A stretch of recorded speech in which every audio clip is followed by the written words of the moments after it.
बीवी की नहीं होती है। खैर, दिन बीतते हैं। अभी एक दिन शाम को जल्दी घर पहुंचता है कि घर में ताला लगा होता है। अभी माँ को फोन करता है। अरे बेटा, ये शिवानी जबरदस्ती पार्क में ले आई है।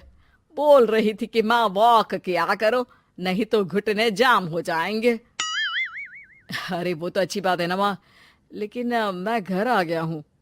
अरे सामने पड़ोसी के घर चाबी दे दी है, जरा अंदर जाकर चाय चढ़ा देना। मैं और बहू आ रहे हैं। वो भी वॉक करके थक गई होगी ना। कहीं तू उसे ना बोल देना कि चाय बना दे। वाह माँ, बहू के आते ही बेटे को भूल गई। ठीक है, चढ़ा देता हूँ चाय, आकर छान लेना। सास बहू मजे से घर आते हैं। अरे अभी चाय बना दी हो तो ला दे जरा। माँ जी, ये ज्यादा हो जाएगा। आप हाथ मुंह धो लीजिए, मैं लाती हूँ तीनों के लिए चाय। अरे बहू, रात की सब्जी मुझे दे देना, मैं बैठ कर काट देती हूँ। तू जा, आज तेरा पति जल्दी आ गया है तो कहीं घूम कर आ। माँ तू भी चलना, साथ में चलते हैं। कई दिनों से तू भी तो नहीं गई कहीं। हाँ हाँ माँ, चलो ना। अरे नहीं नहीं, वो तेरी चाची आ रही है, वो कभी भी आ सकती है, तो मैं घर में ही रुक जाती हूँ। ठीक है माँ, हम दोनों होकर आते हैं। दोनों पति पत्नी घूमने निकल जाते हैं, लेकिन लौटने में उन्हें काफी रात हो जाती है। सुबह। अरे बहू, जरा अपनी चाची सास से भी तो मिल ले। मैं तो शाम को आ गई थी, मुझे क्या पता था कि तुम दोनों रात भर घूमते हो। बेचारी सास को घर में अकेला छोड़कर। अरे नहीं नहीं, मैंने ही तो बोला था जाने को, लेकिन ये नहीं पता था कि ये लोगों को आने में इतनी देर हो जाएगी। शिवानी को सास की बात थोड़ी बुरी लगती है, लेकिन वो कुछ नहीं कहती। माँ जी, ये लीजिए, सब्जी काट दीजिए, मैं नाश्ते की तैयारी कर रही हूँ।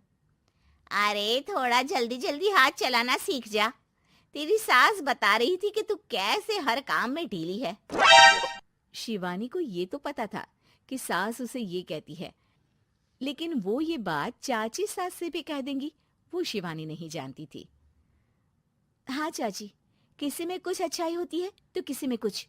कई बहुएं ढीली नहीं होती, लेकिन कुछ ज्यादा ही तेज होती हैं। अब आपकी बहू नेहा को ही देख लीजिए। माँ जी बता रही थी कि अरे बस बस बहू, बस। नहीं नहीं, क्या बस? अरे क्या बात करते रहते हो तुम लोग मेरी बहू नेहा के बारे में, जरा बताओ तो। अरे वो पूरा काम करती है, बैठे बैठे नाश्ता खाना सब देती है। तेरी तरह नहीं। मम्मी जी सब्जी काट दो, हमें आने में रात को देर हो जाएगी मम्मी जी। शिवानी को गुस्सा तो बहुत आता है, लेकिन वो कुछ नहीं कहती। चाची सास के जाने के बाद शिवानी तैयार होकर पार्क में वॉक को निकल जाती है। वो सास को कुछ नहीं पूछती, ना ही आने के बाद साथ में बैठकर चाय पीती है, और ना ही अब सब्जी काटने देती। कितना बुरा लग रहा है, शिवानी नाराज हो गई है। पहले तो शिवानी कितने अच्छे से बात करती, हंसती रहती और हमेशा मेरे साथ बैठी रहती थी। वहीं शिवानी अभी से कहती है, यार तुम्हारी माँ के लिए ना जितना भी कर दो कम है। चाची सास को कह रही थी शिवानी कामकाज में ढीली है। लो, अब कर रही हूँ सारा काम, बस हाँ बात नहीं करूंगी। देखते हैं क्या करती हैं अब। वहीं सास बेटे से कहती है, अरे पता नहीं तेरी बीवी को क्या हो गया है, न बोलती है न कोई बात करती है, ना ही अब मुझे वॉक पर ले जाती है। बेटा, माँ वो तो तेरा पूरा ख्याल रख रही थी, लेकिन लगता है चाची ने उसे कुछ कहा है तेरे बारे में। उसे लगता है कि तू उसकी बुराई करती है। तभी वहां शिवानी आ जाती है। लगता नहीं, करती है ये मेरी बुराई। अरे सब लोग परफेक्ट नहीं होते। मम्मी जी ये बताइए, आपने जब उनकी बहू नेहा की जरा सी बात की तो कैसे भड़क गई चाची कि मेरी नेहा के बारे में कोई कुछ नहीं कहेगा। बोलिए। माँ आप तो जानती हो ना कि वो कितनी तेज है।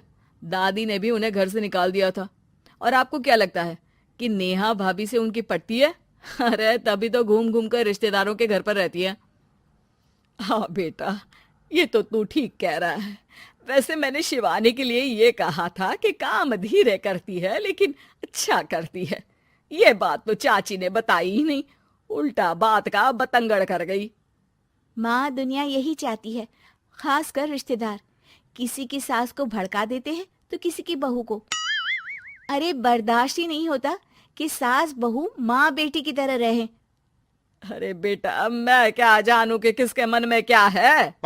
माँ, बस तू और शिवानी ये बात जान लो कि कोई भी सुख दुख होगा तो तुम दोनों ही साथ होगी, दूसरा कोई नहीं। हाँ माँ, अगर हम मिलकर रहेंगे तो अभी भी तो खुश रहेगा, और वो खुश रहेंगे तो हम दोनों भी खुश। क्यों माँ?